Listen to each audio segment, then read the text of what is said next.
শাস্ত্রের জন্মদিন নিবেদন করে তার কৃপা প্রার্থনা করছি।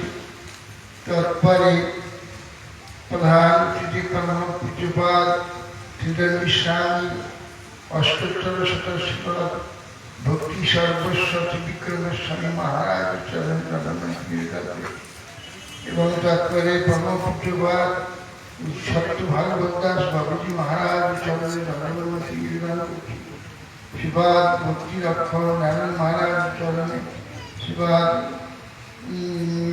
ভক্তি নিবাস পটল মহারাজ অন্যান্য সন্ন্যাস বৃন্দ ভক্তবৃন্দ সজ্জন মন্ডলী মাতৃমেন মন্ডলী সকলকে আমার অভিবাদন নিবেদন কিছু সকল প্রসন্ন হন কৃপা দৃষ্টিপাত।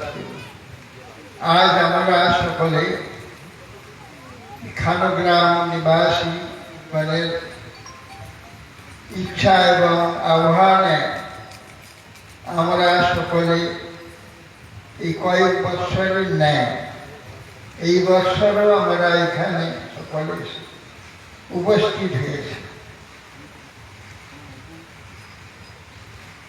শাস্ত্রে বলছে সাধব দর্শন পূর্ণ তীর্থ ভূতাহি সাধব তীর্থ ফলতি কালেন সদ্য সাধু সমাজ। সাধব দর্শন পুণ্যম, সাধু দর্শন মাত্রই পবিত্রতা লাভ হয়ে থাকে। দর্শনই পুণ্য। কেন? তীর্থ ভূতাহি সাধব, তীর্থভূত হয়ে গেছে অর্থাৎ তীর্থময় হয়েছে। কেন না শান্তেষ্টেন গদাবৃতা, গদাধারী ভগবান তিনি তাদের পিঠিতে সমর্পণে তাদের হৃদয়েতে শান্ত হয়ে গেছে অর্থাৎ স্থির হয়ে গেছে। আর ভগবান যেখানেই থাকলেন সে স্থান তীর্থ।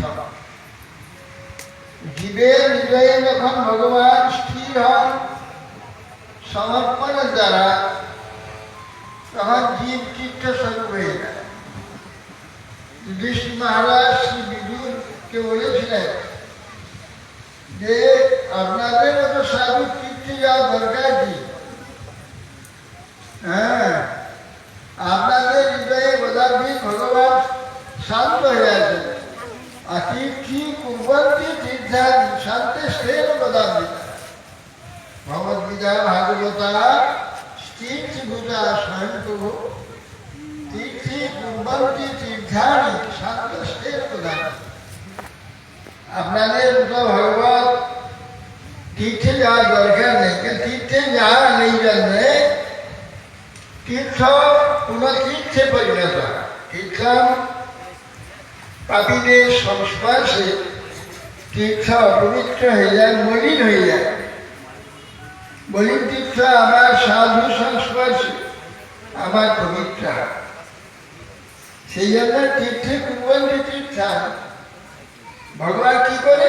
ভগবানকে নিজে ধারণ করে রেখেছে, তাদের স্পর্শেতে তীর্থ তীর্থ হয়ে যায়।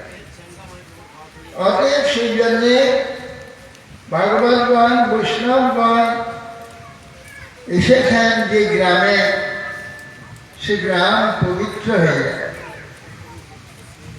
অবৈষ্ণবই হত দেশ, যে দেশে বৈষ্ণব